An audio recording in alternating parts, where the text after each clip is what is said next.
저희 회사는 프랑스 회사고 점장도 프랑스인인데 왜 노조를 거부하는 걸까요? 여기서는 그래도 되니까. 네, 지난해 말에 방영한 JTBC 드라마 송곳에 나온 대사입니다. 한국이라서 부당 대우와 불법이 가능하다는 이 대사가 최근 많은 사람들 입에 다시 오르내렸습니다. 옥 씨가 제대로 된 검사 없이 세계에서 유일하게 한국에서 가습기 살균제를 만들어 판매했다는 사실이 알려졌기 때문이죠. 이뿐만이 아닙니다.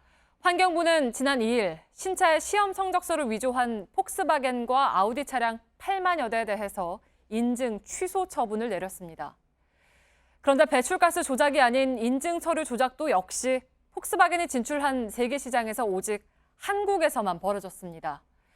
오늘 탐사플러스는 허술한 국내 법규와 이를 악용하는 공무원들, 그리고 그 틈을 비집고 비리에 가담하는 글로벌 기업의 실태와 대안을 들여다봤습니다. 먼저 윤세민아 기자입니다. 환경부 국립환경과학원 산하에 있는 교통환경연구소입니다. 주차장에 각종 수입차들이 즐비합니다. 국내 판매를 위해 인증을 기다리는 겁니다. 배출가스와 소음 발생이 국내 기준에 맞는지 측정한 시험 성적서를 이곳에 제출해 검증받아야 합니다. 지난 2일 환경부가 인증을 취소한 폭스바겐과 아우디의 32개 모델 8만 3천여 대의 위조된 성적서도 모두 이곳을 거쳐갔습니다. 서류 조작은 명백한 위법이기 때문에 인증 자체를 뒤흔드는 사항이기 때문에 인증 취소가 당연하다는 지적을 했습니다. 폭스바겐이 해당 차종들의 성적서를 위조한 이유는 뭘까? 지난 2013년 신차 인증을 받고 국내에 들여온 아우디 A7의 소음 시험 성적서입니다. 당초 2011년 독일에서 A6 차량으로 인증받은 성적서를 위조해 A7으로 차종 이름만 바꾼 겁니다.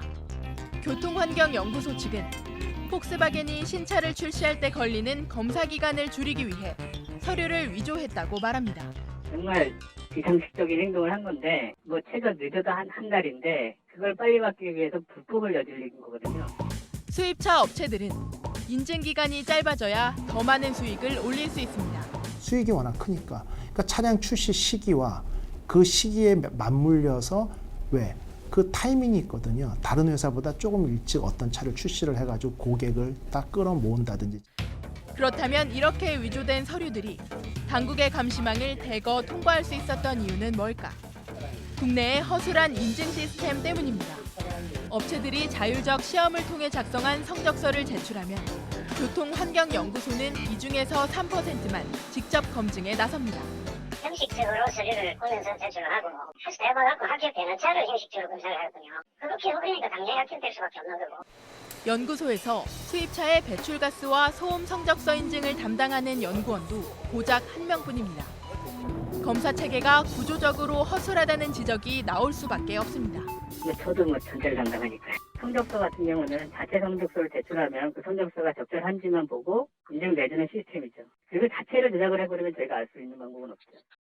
나아가 폭스바겐이 2013년 연구소에 제출한 위조 시험 성적서를 보면 차량 이름은 바꿨지만 시험 날짜는 원본에 기록된 2011년으로 돼 있습니다.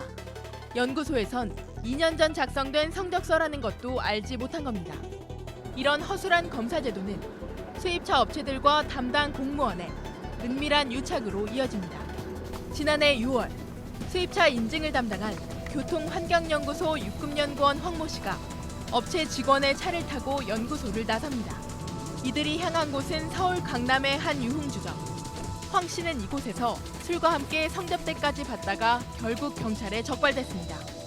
재판에 넘겨진 황 씨는 2009년부터 연구소에서 수입차 인증 업무를 맡으며 수십 차례에 걸쳐 10여 곳의 업체들로부터 각종 뇌물과 향응을 받은 것으로 드러났습니다.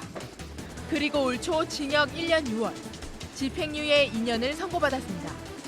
황 씨는 향응을 받는 날까지 업체의 인증서 발급을 미루는가 하며 3,200만 원대 수입차를 1,000만 원이나 싸게 구입하기도 했습니다.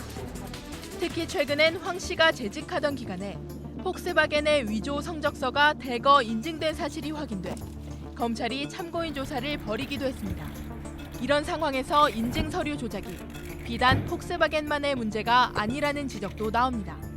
구멍 뚫린 제도와 이를 악용하는 글로벌 기업들의 불법적인 사업 관행에 대한 전면적 조사가 필요해 보입니다. 탐사 플러스 윤세민입니다.